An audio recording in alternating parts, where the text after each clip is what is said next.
Professor Nazmul Hasan Kalimullah এবং রাশিক রহমান, স্বাগত আপনাদের দুজনকেই পালস অফ পলিটিক্সের আজকের আয়োজনে। খুব তাৎক্ষণিক সিদ্ধান্তের ভিত্তিতে আজকের অনুষ্ঠানটি আয়োজন করছি। রাশিক রহমান, আপনার একটি ফেসবুক পোস্ট এবং ডক্টর নাজমুল হাসান কলিমুল্লাহর কাছ থেকে কিছু তথ্য পেয়ে আমি আলোচনা। রাশিক রহমান, আপনি আপনার ফেসবুক পোস্টে লিখছেন যে আলহামদুলিল্লাহ এইমাত্র জানতে পারলাম ভারতে একটি সর্বদলীয় সভা হয়েছে, যেখানে সর্বসম্মতিক্রমে জননেত্রী শেখ হাসিনাকে সসম্মানে পূর্ণ নিরাপত্তায় বাংলাদেশে প্রত্যাবর্তন করবার সিদ্ধান্ত গৃহীত হয়েছে। অত্যন্ত গোপনীয়তার সাথে এই গুরুত্বপূর্ণ বৈঠক অনুষ্ঠিত হয়। জয় বাংলা, জয় বঙ্গবন্ধু। আপনার পোস্ট থেকে পড়লাম আপনি এই যে শেখ হাসিনাকে ফিরিয়ে নেয়ার পূর্ণ নিরাপত্তায় প্রত্যাবর্তন করবার সিদ্ধান্ত গৃহীত হয়েছে, এই তথ্যটির উৎস কি, কোথা থেকে জানলেন, কিভাবে জানলেন, কে দিল এই তথ্য? ডক্টর কলিমুল্লাহ এরকম কথা বলছেন, যার কারণে আপনাদের দুজনকে নিয়ে আজকের এই বিশেষ আয়োজন। জি, রাশিক রহমান। আপনাকে ধন্যবাদ আমাকে আজকের অনুষ্ঠানে আমন্ত্রণ জানানোর জন্য। প্রথম কথা হচ্ছে, আমাদের তো বিভিন্ন পর্যায়ের বন্ধু বান্ধব পৃথিবীর বিভিন্ন জায়গায় আছেন। এখন সঙ্গত কারণে আমাকে কে বলেছেন সেটা আমি বলতে যাব না। তার থেকেও বড় কথা হচ্ছে যে আমার কাছে মনে হয়েছে যে নিউজটা খুবই প্রাসঙ্গিক বর্তমান পরিস্থিতির সাথে। কারণ দিনের শেষে বাস্তবতা হচ্ছে যে বাংলাদেশ বলুন, ভারত বলুন, নেপাল, শ্রীলঙ্কা, মালদ্বীপ, পাকিস্তান, যেই দেশকে আপনি টেনে আনেন না কেন, দিনের শেষে গণতান্ত্রিক অভিযাত্রা, গণতান্ত্রিক মূল্যবোধ সুরক্ষিত না হলে আসলে কেউই তো নিরাপদ না। আর এই দক্ষিণ এশিয়ায় যে কোনো একটি বৃহৎ দেশ, এই ক্ষেত্রে বাংলাদেশ তো বটেই, সেখানে গণতান্ত্রিক মূল্যবোধ বলতে কি বোঝায়? শুধু কি একদিনের নির্বাচন? না। জুলাই আগস্টের যে আন্দোলনটা হয়েছে সেখানে অবশ্যই অনেকগুলো কারণ মিলেই তো এই পরিবেশ বা পরিস্থিতি তৈরি হয়েছে। সেখানে নির্বাচনও একটা আলোচ্য বিষয় ছিল বটে, তাই না? তা নির্বাচনটা কেন? গণতন্ত্রের জন্য। এখন কোন দেশে প্রতিদিন যদি মৃত্যু উপত্যকায় পরিণত হয়, কোন দেশে আপনি যদি বিনা বিচারে মৃত্যুবরণ করেন, সেটা আগে পেছনে অথবা ভবিষ্যৎ যেভাবে আপনি হিসেবে ধরেন না কেন, সেটা যে খুব শুধুমাত্র বাংলাদেশের জন্য বাংলাদেশের মাঝে সীমাবদ্ধ থাকবে তা না, সেটা তো পৃথিবীর অন্য সকল দেশকে প্রভাবিত করবে। সেই জায়গা থেকে আমি যেটুকু খবর পেয়েছি, ভারত একেবারেই সুস্পষ্টভাবে বাংলাদেশের গণতান্ত্রিক অভিযাত্রা অব্যাহত থাকুক এবং সেই অভিযাত্রায় আওয়ামী লীগের মতো একটি বৃহৎ দল সেও অংশগ্রহণ করতে পারুক, এই জায়গাটায় তারা ঐক্যবদ্ধ জায়গায় আছেন। এটার মানে এই নয় যে সে অন্য কোনো দলকে গণতান্ত্রিক অভিযাত্রায় অংশগ্রহণ করুক, এটা চায় না। এটার মানে যে সকলে মিলে অংশগ্রহণ করুক, এটা চায়। তো এটা আবার রিনিউড হয়েছে এবং আমার কাছে মনে হয়েছে যে বর্তমান রাজনৈতিক প্রেক্ষাপটে এটাই তো হওয়ার কথা। কারণ আপনি যদি ভারতের মাননীয় প্রধানমন্ত্রী নরেন্দ্র মোদীর কথা ধরেন, সে তো হাজার হলো একটা ডেমোক্রেটিক্যালি ইলেক্টেড পলিটিক্যাল পার্টির leader. He himself is a democratically elected political soul. So obviously কোনো না কোনো একটা মেকানিজমে কিছুদিন পর পর পলিটিক্যাল কনভিকশন এবং কমিটমেন্টের যেই জায়গাটা, এটা রিনিউয়াল তো প্রয়োজন হবে এবং সেই রিনিউয়ালের জায়গাটাই এখানে এসেছে। এটার সাথে ভারত নির্ভরতা বা দালালি করা বা কারো কাছে নিজেকে বিক্রি করে দেওয়ার কোনোই সম্বন্ধ। রাশিদ রহমান, সেই প্রসঙ্গটি আরেকটু আসবো যে ভারত আসলে মানে এই গণতান্ত্রিক অভিযাত্রায় ফিরবে বাংলাদেশ, এই সিদ্ধান্ত নেবার কে, সেই প্রসঙ্গটাতে আমি পরে আসবো। কিন্তু আমি আসলে একটু বুঝতে চাই যে আসলে এই তথ্যটার উৎস কি। কারণ আওয়ামী লীগ এটি তার অফিসিয়াল ফেসবুক পেজ আছে, তারা বিভিন্ন তথ্য জানায়, সেখানে বলতে পারতো। আমি এই আপনার পোস্ট দেখার পরে কিছু মানে কারো অনেকের সাথে কথা বলবার চেষ্টা করেছি, যদিও এখন গভীর রাত, সবার সাথে কথা বলবার সুযোগ নাই, কারো কাছ থেকে এই তথ্যটি পাচ্ছিলাম না। আমি নাজমুল হাসান কলিমুল্লাহ, আপনার কাছ থেকেও একটু এই বিষয়টা শুনি, যেহেতু আপনিও এই তথ্যটি পেয়েছেন বলে আমি জানছি। কিভাবে পেলেন, মানে কিভাবে এটি বিশ্বাসযোগ্য, আপনার ব্যাখ্যায় কিভাবে বিশ্বাসযোগ্য হচ্ছে এবং কিভাবে পেলেন আপনি যদি বলেন। ধন্যবাদ। দেখুন, আমি সম্মানীয় রাশেক রহমানের যে বক্তব্যটি সেটি গভীর মনোযোগ দিয়ে শুনলাম এবং আমি যে সূত্র থেকে জেনেছি সেটি আবার রাশেক রহমানের সূত্রের সঙ্গে ট্যালি করে। রাশিক রহমান তো সূত্রটা বললেন সূত্র, তবে না, উনি বললেন না। আমি যেটি প্রকাশ্যে বলবো সেটি হচ্ছে তরুণ ঘোষ। তিনি আমার মতো একজন টকশো শিল্পী, ভারতের নাগরিক, এবং আরেকজন, তাকে দুজনকে আমি এ বিষয়ে বলতে শুনেছি ভার্চুয়ালি। এবং তরুণ ঘোষ আরেক ধাপ এগিয়ে বলেছেন যে এই সর্বদলীয় পার্লামেন্টারি যে বৈঠক, তার আগে ভারতের মহামান্য রাষ্ট্রপতি মুর্মু তার সঙ্গে মাননীয় প্রধানমন্ত্রী নরেন্দ্র মোদী তিনিও দেখা করেছেন এবং অবহিত করেছেন বিষয়টি। 1, 2, 3 নম্বর যে বিষয়টি সেটি হচ্ছে আপনার ভারত সরোগেট মাদার বা ধাত্রী মাতা হিসেবে ভূমিকা পালন করেছে মহান মুক্তিযুদ্ধের সময়। এবং অনেকে আরেকটু খোলাসা করে বলেন যে বাংলাদেশ রাষ্ট্রের আতুরঘর হচ্ছে ফোর্ট উইলিয়াম, অর্থাৎ ইস্টার্ন কমান্ডের যে সদর দপ্তর সেখানটায়। এবং এখানে একটা সাজ রবও আছে। আপনার বেশ কিছুদিন ধরে যে কথাটি চাউর হয়েছে যে ভারত দুটি ক্যাটাগরাইজেশন ফেলেছে সারা বিশ্বের দেশগুলোকে। সবচেয়ে ওভারওয়েলমিং মেজরিটি কান্ট্রিজ তারা মিত্র, আর হাতে গোনা কটি দেশ তারা শত্রু রাষ্ট্র। তার মধ্যে সম্প্রতি 6টি রাষ্ট্রের আপনার লেভেলিং তারা করেছেন।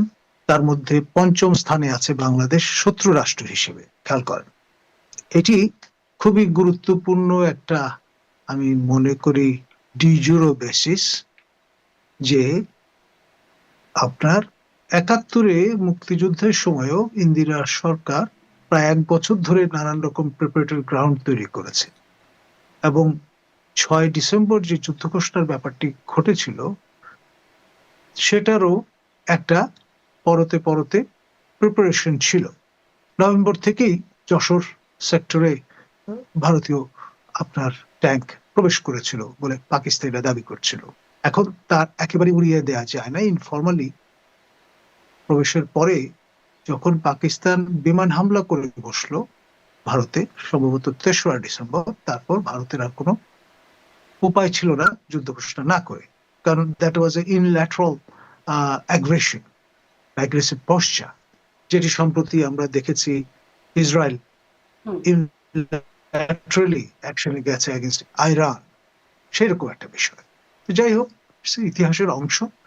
বাংলাদেশের সামনে কিছু একটা ঘটতে চলেছে, তার প্রিপারেটরি অংশ হিসেবে এই যে শত্রু রাষ্ট্র হিসেবে চিহ্নিত করা, তারপর আম পাঠানোর যে ম্যাঙ্গো ডিপ্লোমেসি, সেটার ভেতরে খবর যেটি, সেটি হচ্ছে আমরা পাঠিয়েছি আম, কিন্তু সবিনয়ে তা গ্রহণ করা হয়নি।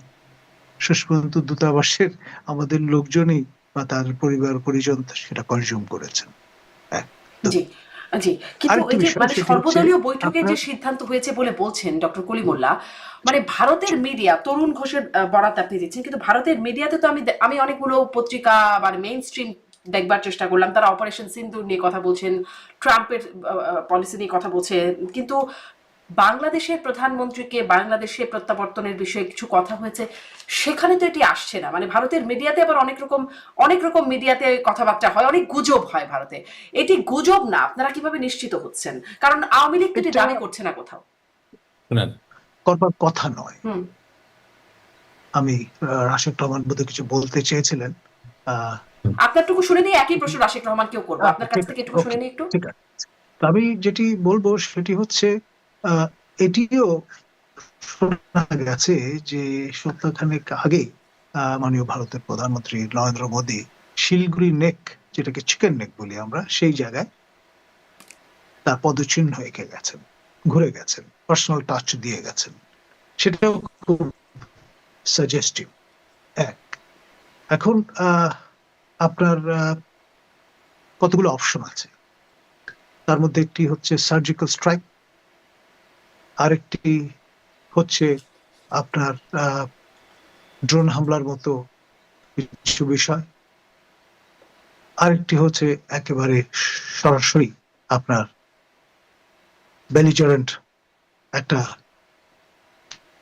কোশ্চেন নিয়ে এগিয়ে আসা, এবং তার ফলে ডিজুরো বেসিস যেটা অলরেডি তৈরি হয়েছে, শত্রু রাষ্ট্রের বিরুদ্ধে কিন্তু আপনি অ্যাকশনে যেতে পারেন, মিত্র রাষ্ট্রের বিরুদ্ধে নয়। এবং আপনি জানেন যে এরকম একটি সর্বদলীয় বৈঠক আয়োজন করা হয়েছিল আমাদের মাননীয় সাবেক প্রধানমন্ত্রী বা এক অর্থে যিনি পদত্যাগ করেননি বলে জনশ্রুতি আছে, তিনি 2029 পর্যন্ত তার ক্যারিয়ার সে পর্যন্ত বহাল আছেন বলে কেউ কেউ মনে করেন। তো সেই বিষয়টা সঙ্গে এটার একটা যোগসূত্র আছে যে তিনি হয়তো পূর্ণ নিরাপত্তা সহ উইথ ডিগনিটি বাংলাদেশে প্রত্যাবর্তন করতে পারেন। হুম। এবং সেই সঙ্গে আরেকটি সম্ভাবনা আছে হয়তো যে বর্তমান যে ইউনূস শাহী হুকুমত আছে, এই হুকুমতের আমলে হয়তো নয়, পরবর্তী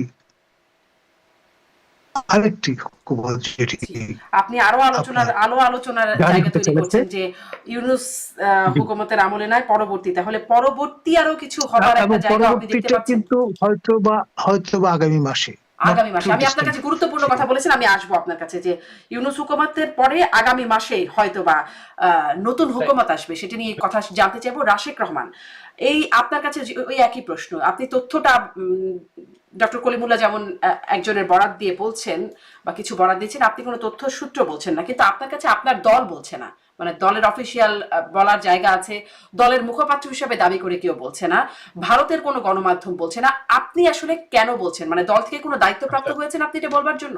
আচ্ছা, প্রথম কথা হচ্ছে যে দলের মুখপাত্র আছে নাকি কেউ? জানা নাই, মাঝখানে কয়েকজন দাবি করেছেন, কিন্তু নাই কেন? আপনি এত বড় প্রোগ্রাম করতেছেন, আপনি আমি বলেছিলাম আপনাকে, আমাদের একটা কথা হয়েছে, মোহাম্মদ আরাফাত একটা সময় বলেছে, একটা দাবি করেছেন মূল আমাকে মুখপাত্র হিসেবে। জিজ্ঞাসা করেন, তাহলে যেটা হয় কি যে আমাকে যে আপনি আমন্ত্রণ জানালেন না, ওই জায়গাটাকে ছোট করা হয়ে যায়। দলের মুখপাত্র আছে কিনা আপনিও জানেন না, আমি বিশ্বাস করি। ওই যে ওই একবারই দেখে জেনেছিলাম, তারপরে আর জানি না। বিবিসিও মুখপাত্র বলে বরাত দিচ্ছে, কিন্তু নাম বলে না। আপনি তো একজন প্রতিষ্ঠিত গণমাধ্যম কর্মী, আপনি তো কোনো কাগজ পান নাই। বাংলাদেশ আওয়ামী লীগের মুখপাত্র হওয়া তো মুখের কথা না। আমি এসে বললাম আহা হা আমি আগামীকালকে থেকে মুখপাত্র, ব্যাপারটা তো এরকম না। বাংলাদেশ আওয়ামী লীগের একটা সেন্ট্রাল কমিটি আছে, বাংলাদেশ আওয়ামী লীগের একটা প্রেসিডিয়াম আছে, সকলে মিলে একটা সিদ্ধান্ত নিবেন। হ্যাঁ, সেখানে আপনি অফিসিয়ালি জানবেন, ওই যে যেটা বললেন যে বাংলাদেশ আওয়ামী লীগের অফিসিয়াল পেজ, তার মাধ্যমে জানবেন যে অমুক আমাদের আজকে থেকে মুখপাত্র। It's a very big post, it's not a small thing. তো এখন আমি তো আর কখনো আওয়ামী লীগের মুখপাত্র হিসেবে নিজেকে দাবি করিনি। আমি আপনাকে আপনার অনুষ্ঠানে সবসময় বলেছি যে আমি আওয়ামী লীগের একজন সমর্থক, এবং আমি শক্তভাবে বিশ্বাস করি, এখনো বলছি, যে বঙ্গবন্ধু শেখ মুজিবুর রহমান বাংলাদেশের যে রাজনৈতিক পট ইতিহাস, এর থেকে তাকে অস্বীকার করার কোনো সুযোগ নেই। সেই জায়গা থেকে ধরেন যদি বাংলাদেশ না থাকে, কথার কথা বলছি, কোনো একদিন এটা জলে ডুবে গেল, পানিতে ডুবে গেল, হ্যাঁ, বন্যার কারণে বা অতি প্লাবনের কারণে বা গ্লোবাল ওয়ার্মিং এর কারণে, এখন আমার ধরেন ইলন মাস্কের মাধ্যমে মঙ্গল গ্রহে গিয়ে জায়গা হলো, তখনও আমি বিশ্বাস করেন, আমি বাংলাদেশের কথা যখন উঠবে আমি বঙ্গবন্ধুর কথাই তো বলবো। বঙ্গবন্ধুর কথা ছাড়া তার বাংলাদেশ হয় না। ঠিক আছে? So, আমি একজন আওয়ামী লীগের সমর্থক হিসেবে আমার বিভিন্ন শ্রেণী পেশার বন্ধু বান্ধব আছে, বিভিন্ন দেশে বিভিন্ন অবস্থানে আছে। এখন অবশ্যই যারা কিছু সেন্সিটিভ সংবেদনশীল তথ্য আমাকে দেন, তারা তো একটা বিশ্বাসের জায়গা থেকে দেন। তারা এটাও জানেন যে আমি আওয়ামী লীগের মুখপাত্র নই, একজন সমর্থক মাত্র বা একজন কর্মী মাত্র, এভাবে হাম্বল ভাবে বিনয়ের সাথে বলতে চাই। সেই জায়গা থেকে যখন তারা এই সংবেদনশীল তথ্যটা আমার সাথে ভাগাভাগি করেন, তখন আমার দায়িত্ব হয়ে যায়, আপনার অনুষ্ঠানে এসে চাইলেও আমি নামটা বলতে পারি না। তবে সার্কামস্ট্যান্সিয়াল এভিডেন্স বলে একটা কথা আছে, আপনি বলছেন এই কথাটা সত্য কিনা, এটা নিয়ে তো আমি ঝগড়া করব না। তবে সত্য কিনা এটা বোঝানোর জায়গাটা খুব সহজ। যদি ভারত নাই চায় যে বাংলাদেশে ইনক্লুসিভ রাজনীতি চলুক, যদি ভারত নাই চায় যে বঙ্গবন্ধু কন্যা জননেত্রী শেখ হাসিনা বাংলাদেশ আওয়ামী লীগের সভাপতি হিসাবে, বাংলাদেশের সাবেক প্রধানমন্ত্রী হিসাবে, বাংলাদেশের একজন অন্যতম শীর্ষ রাজনৈতিক ব্যক্তিত্ব, খুব বেশি কিন্তু নাই, বেগম খালেদা জিয়া, জননেত্রী শেখ হাসিনা, এরকম দুইজন তিনজন, নট টু মেনি, রাইট? এই লোকগুলো নির্বিঘ্নে তাদের রাজনৈতিক কর্মকাণ্ড চালাবে এটা যদি চায়, এটা আমি বিশ্বাস করি তখন যখন আমি দেখি যে বাংলাদেশ আওয়ামী লীগের 40 থেকে 50,000 লোক ভারতে অবস্থান নিয়ে, আশ্রয় নিয়ে, সেখান থেকে ক্ল্যান্ডেস্টিন ভাবে হোক বা ভার্চুয়ালি হোক তাদের রাজনৈতিক কর্মকাণ্ড চালিয়ে যেতে পারছে। সুতরাং ঘটনা যে সত্য এটা নিয়ে কোনো সন্দেহ থাকার কোনো সুযোগ নাই। কিন্তু আপনি যদি আমাকে জিজ্ঞাসা করেন যে আওয়ামী লীগের অফিসিয়াল ওয়েব পেজে এলো না কেন, আমি তো ভাই জানি না এই ওয়েব পেজ কে চালায়। আপনি জানেন কে চালায় আওয়ামী লীগ থেকে? কাগজ দেখেছেন? সুতরাং ওর এলো না কেন, ওটার উত্তরই তো আমি দিতে পারবো না। আমি তো আপনার অনুষ্ঠানে অনেকবার প্রশ্ন করেছি যে ধানমন্ডি 32 নম্বর ভেঙে দিয়েছে 5 তারিখে, ওটার প্রতিবাদ এসেছে কি অফিসিয়াল ওয়েব পেজে, স্যার আপনি নিজেও খেয়াল করছেন 8 তারিখে। তো 3 দিন এমনই অফিসিয়াল ওয়েব পেজ যে 3 দিন ধরে হয়তো বা প্রতিবাদ জানাইতে পারেনি। এখন ওটার ভিতরে ঢুকা তো আমার কাজ না। আমি আমার নেতা কর্মীর মনটা বুঝি, বেচারারা খুব কষ্টে আছে, ব্যথায় আছে, অত্যাচারিত, লাঞ্ছিত, নির্যাতিত অবস্থায় আছে।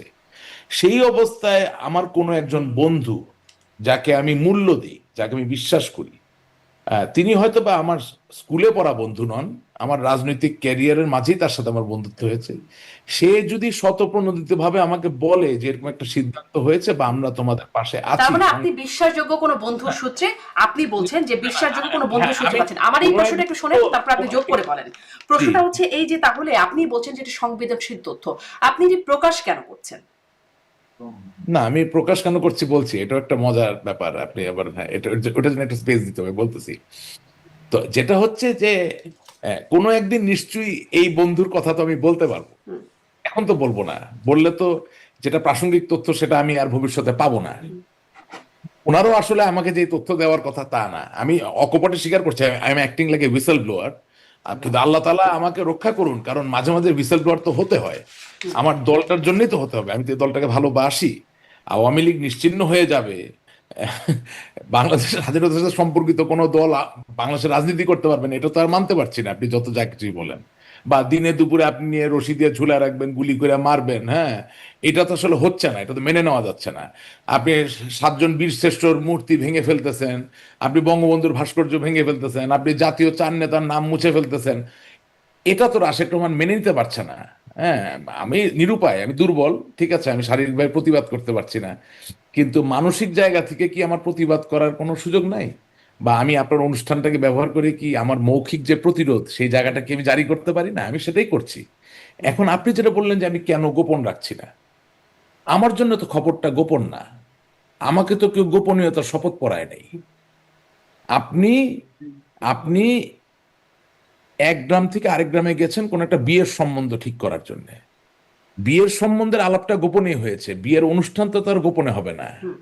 ওটা তো সানাই বাজিয়ে আলতা ফিতা কিন্তু দিয়ে সেই অনুষ্ঠান তো এখনো হয় নাই, মানে না না সেই যে না, আলোচনাটা গোপনীয় সেটাই আপনি না, বলছেন। না, না, এটা বলে না, কি না, আপনার দলের লাভ হচ্ছে? একটু একটু কবুল কবুল কবুল 3 কবুল হয়তো বা এখনো বলেন নাই, কিন্তু গান বাজনা তো তার গোপনে হয় না। হ্যাঁ, গায়ে হলুদ তার বিয়ে না, কিন্তু গায়ে হলুদটা তো আয়োজন করেই হয়।